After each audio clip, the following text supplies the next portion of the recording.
Welcome back to watching morning with Fiza. नाज़रीन, अब जो सेगमेंट है हमारा, हम उस पर बात करेंगे, बच्चों के कद को डिस्कस करेंगे। बच्चों के कद को लेकर काफ़ी जो पेरेंट्स हैं वो डिस्टर्ब हो जाते हैं। अगर माँ की हाइट या बाप की हाइट में से किसी एक की भी हाइट कम है तो पेरेंट्स थोड़ा सा डिस्टर्ब रहते हैं कि बच्चा ये कद निकालेगा कि नहीं निकालेगा। अगर बाप का लंबा है तो माँ परेशान रहती है कि बाप का कद ले ले। अगर माँ की हाइट अच्छी है तो फिर बाप परेशान रहता है कि माँ की कद पे बच्चे चले जाए। और अगर दोनों ही कद के मामले में अगर अच्छे नहीं हैं, थोड़ी सी हाइट उनकी नॉर्मल है और वो हाइट में थोड़े से छोटे हैं, तो फिर वो काफ़ी परेशान होते हैं कि बच्चे जो है ना अपनी अच्छी तरीके से हाइट निकालें।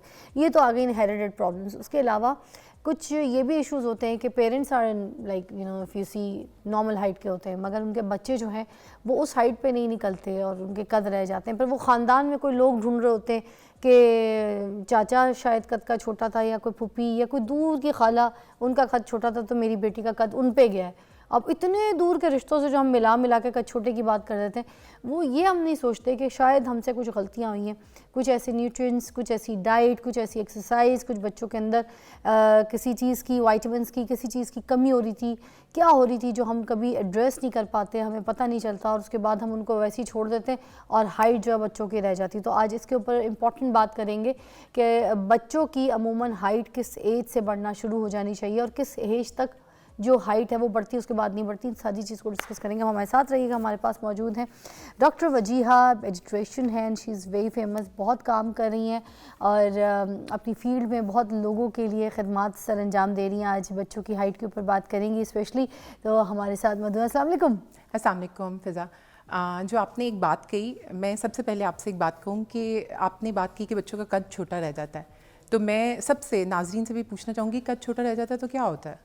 कि कद छोटे रहने से क्या होता है? चाइनीज़ कितने छोटे छोटे हैं, दुनिया पे हुकूमत कर रहे हैं। ऐसे ही तो एक तो जो मैं कहूँगी कि एक हमें ओवरऑल ग्रोथ की बात करनी चाहिए। कद जो एक होती है वो जेनेटिक टेंडेंसी होती है, आपकी जीन्स में आता है। जैसे आपने बहुत खूबसूरती से कहा कि माँ बाप का कद छोटा है तो बच्चों में भी टेंडेंसी होती है। तो एक आपकी जेनेटिक टेंडेंसी होती है, एक फैमिली में एक रन करना होता है, ठीक है। तो अगर तो वो उसकी वजह से कहीं पे छोटा है, कोई फेमिलियल है कि जेनेटिक ही उसने छोटा होना था, तो वो अगर छोटा भी है तो अल्लाह ताला ने उसको अगर कोई और बहुत क्वालिटीज़ दी होंगी, आप में इंटेलिजेंस होती है, सब कुछ होती है, तो एक हाइट को लेके ऑब्सेस्ड नहीं होना चाहिए। मेरे कुछ जानने वाले ऐसे लोग हैं जिनकी हाइट जैसे अगर थोड़ी सी कम है तो अल्लाह ताला ने उनको एक्स्ट्रा जो है ना अकल से नवाजा है।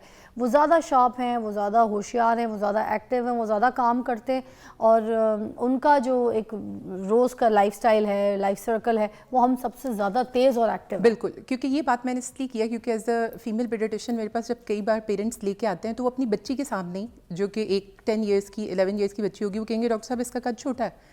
तो वो अब उसको क्या साइकोलॉजिकल वो क्या दे रहे हैं, बच्चों को ट्रॉमा दे रहे हैं। माँ बाप तो सबसे ज़्यादा मोहब्बत करते हैं, तो अगर आप अपनी माँ बाप की नज़र में ही कम नज़र आ रहे हैं, मुकम्मल नज़र नहीं आ रहे, तो आप बच्चे के जहन पे क्या असर छोड़ रहे हैं? आपको पता है बच्चों को सबसे अच्छा क्या लगता है? जब पेरेंट्स ही बोलते हैं मेरी बेटी सबसे प्यारी है ना, मेरा लड़का शहजादा है। तो हम बॉडी शेमिंग की बाहर क्या बात करेंगे कि वो घर में शुरू हो घर से शुरू कर रहे हैं। ठीक, तो एक तो इस चीज़ को समझें कि एक जो और यही वजह होती है, और कई बार एक आपकी जेनेटिक टेंडेंसी है, जीन्स में आपका आता है 70 to 80% आपके जीन्स का रोल होता है। तो प्रॉब्लम करने की जरूरत नहीं है, लेकिन उसमें ये देखें, बिल्कुल इसकी एक एग्जांपल ऐसी है कि अगर एक बीच है या एक कोम्पल है दरख्त की, दोनों एक ही जैसे दरख्त है, उसकी कोम्पल है, एक को आप बंजर ज़मीन में लगाएं और एक को जरखेज़ ज़मीन में लगाएं, एक को पानी दें, एक को पानी ना दें, एक को धूप प्रॉपर मिले, एक को ना मिले, तो एक जेनेटिक टेंडेंसी है। लेकिन उसके बाद उसको नशोनुमा कैसी मिलती है, उसको न्यूट्रिशन कैसी मिलती है, उसको डाइट कैसे मिलती है, उससे ज़हनी आसूदगी कैसे मिलती है, वो वर्जिश कितनी उसकी होती है, स्लीप कैसी होती है, ये डिसाइड बनेगा कि उस दरख्त की एक्चुअल वो क्या पोटेंशियल पे पहुंच सकेगा। क्या बात, यानी कि एक जेनेटिक टेंडेंसी है, लेकिन अगर मुवाफिक हालात मिलेंगे तो वो बच्चा अपने कद पे जाएगा। मतलब ऑर्गेनिक और नॉन ऑर्गेनिक की मिसाल ये दोनों चीज़ों का है, जेनेटिक है, लेकिन ट्रू पोटेंशियल पे, असल हाइट पे पहुंचने के लिए न्यूट्रिशन भी अच्छी होनी चाहिए, स्लीप प्रॉपर होनी चाहिए, एक्सरसाइज होनी चाहिए। और हो सकता है कि जो पेरेंट्स का कद छोटा हो वो जेनेटिकली छोटा नहीं था, लेकिन क्योंकि पेरेंट्स को न्यूट्रिशन ठीक नहीं मिली, उनके अंदर न्यूट्रिशंस की या उनके अंदर खुराक की कमी थी, किसी चीज़ की कमी थी, जिसकी वजह से वो छोटे रह गए। तो इसलिए आपको इसके ऊपर अगर पेरेंट्स का कद छोटा है तो मैंने तो ये भी देखा है कि कुछ बच्चे ऐसे होते हैं जिनका कद नॉर्मल सही निकलता है, वो ये नहीं है कि पेरेंट्स के ऊपर गए, उनमें से भी ऐसे बच्चे निकलते हैं जिनकी हाइट हो सकता है कि देखें जो जेनेटिक टेंडेंसी है, ये माँ बाप, दादा दादी, नाना नानी, तो वो अगर जीन्स आपकी टॉल के फैमिली के अंदर है तो वो हो सकता है। आपको न्यूट्रिशन कैसी मिली, आपकी फिजिकल एक्टिविटी कैसी थी, अगर आप में हेल्दी आप डाइट ले रहे हैं तो आपका पोटेंशियल ज़्यादा हो जाएगा। ऐसे ही है। एक बेसिकली इसके अंदर यही होता है, मिड पेरेंटल हाइट होती है, जो माँ बाप की हाइट होती है उससे 10 सेंटीमीटर ऊपर नीचे बच्चे की, उसके जब हम ग्रोथ पे प्लॉट करते हैं तो उसके अकॉर्डिंगली हो सकती है। इसमें सबसे इंपॉर्टेंट बात यह है कि अगर आपको लगता है कि आपके बच्चे का कद छोटा है, कई बार वो किस तरह कर रहे होते हैं, कंपैरिजन कर रहे होते हैं कि ताया का बेटा इतना लंबा है, ये छोटा है, इस एज में, तो एक्चुअली वो सही होता है,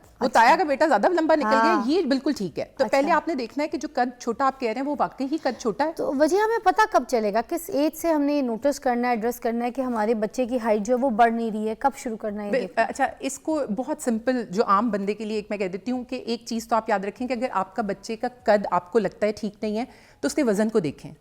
क्या अगर उसका वजन बहुत कम है, जो उसकी एज का वजन होना चाहिए था, या वो बहुत ज़्यादा मोटा है? अगर वो छोटा है और मोटा है तो ये हार्मोन्स की प्रॉब्लम हो सकती है। अच्छा। वो थायराइड की हो सकती है, वो किसी और चीज़ की हो सकती है, हार्मोनल। लेकिन अगर वो कमज़ोर है कि उसका वजन भी कम है, अगर बच्चे की हाइट छोटी है लेकिन उसका वजन भी बहुत कम है या मोटापा है, तो फिर सही परेशानी वाली बात है। फिर ये सिर्फ कद की बात नहीं है, ये उसकी हेल्थ की बात है, ओवरऑल बीमारियों की बात है। अगर वो मोटा है, हार्मोनल प्रॉब्लम्स हैं, थायराइड का मसला हो सकता है, डायबिटीज़ हो सकती है, कोई हिडन गंदम की एलर्जी हो सकती है, तो एक ये चीज़ जो है बहुत मैटर करती है कि आप हाइट को अकेले ना देखें, वजन को देखें। अच्छा, सवाल एक चीज़ का बनता है, अगर कोई जेनेटिकली है मसला, मियाँ बीवी जो है माँ बाप छोटे कद के हैं, बच्चे जो हैं वो भी अब जेनेटिकली उनको यही खदशा है कि वो जो है छोटे कद के हों, तो क्या इस हालात में सिनेरियो में कुछ नहीं कर सकते कि बच्चे जो है थोड़े से नॉर्मल हाइट के थोड़े से लंबे हों? कि फिर पेरेंट्स जितनी तो हाइट हो जाएगी तो फिर पेरेंट्स भी तो सर्वाइव कर रहे हैं जाके। जो भी एक मोटा सा ये होता है कि जब आप पैदा हुए हैं, उससे ज़्यादा नहीं हो सकती। मेरा सवाल ये है, जो अगर कोई डाइट वगैरह के जरिए, कोई मेडिकेशंस के जरिए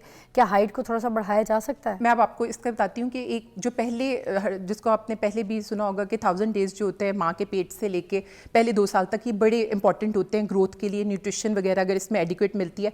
एक बच्चा जो फीटस होता है, जो बच्चा जब वो पैदा होता है तो वो 50 सेंटीमीटर का होता है, ठीक है। 50 सेंटीमीटर एक बर्थ के ऊपर एक बच्चे की लेंथ होनी चाहिए। फिर 1 साल पे 75 होती है, 2 साल पे 85 होती है, फिर 10 सेंटीमीटर बढ़ती है, और फिर आगे हर साल 5 से 6 सेंटीमीटर बढ़नी होती है। तो 2 सालों में 85 हो गई, तो आम बंदे का कद कितना, 160 तक। यानी कि जो आधी आपकी हाइट है वो पहले 2 सालों में आपने अचीव करनी है। अच्छा। तो उसमें आपकी न्यूट्रिशन अच्छी होनी चाहिए, मदर की हाइट मतलब हेल्थ अच्छी होनी चाहिए, उसकी न्यूट्रिशन एडिक्वेट होनी चाहिए, तो आधी आप अपना हाइट का पोटेंशियल तब अचीव कर रहे हैं 85 सेंटीमीटर। तो अगर उसी में कमी रह गई, यानी कि अगर पहले 2 सालों में कमी रह गई और वो बाद में तो ठीक ही ग्रो कर रहा है, यानी कि 4 साल के बाद जो आपने बात कही, अगर आपका बच्चा 4 साल का है 100 सेंटीमीटर का होना चाहिए, उसके बाद हर साल उसकी 5 से 6 सेंटीमीटर हाइट बढ़नी है। तो अगर आप एक बार अपने बच्चे की हाइट नोट कर लें, आपका बच्चा 5 साल का है, अगर उसकी 106 होनी चाहिए या 105 है, तो अगर उसकी पूरे साल में 5 सेंटीमीटर नहीं बढ़ रही तो फिर आपको फिक्र करनी चाहिए, फिर डॉक्टर को कंसल्ट करें। ब्रेक लेंगे, ब्रेक के बाद दोबारा ज्वाइन करेंगे। हम बच्चों की हाइट के ऊपर बात कर रहे हैं, हमारे साथ रहिएगा।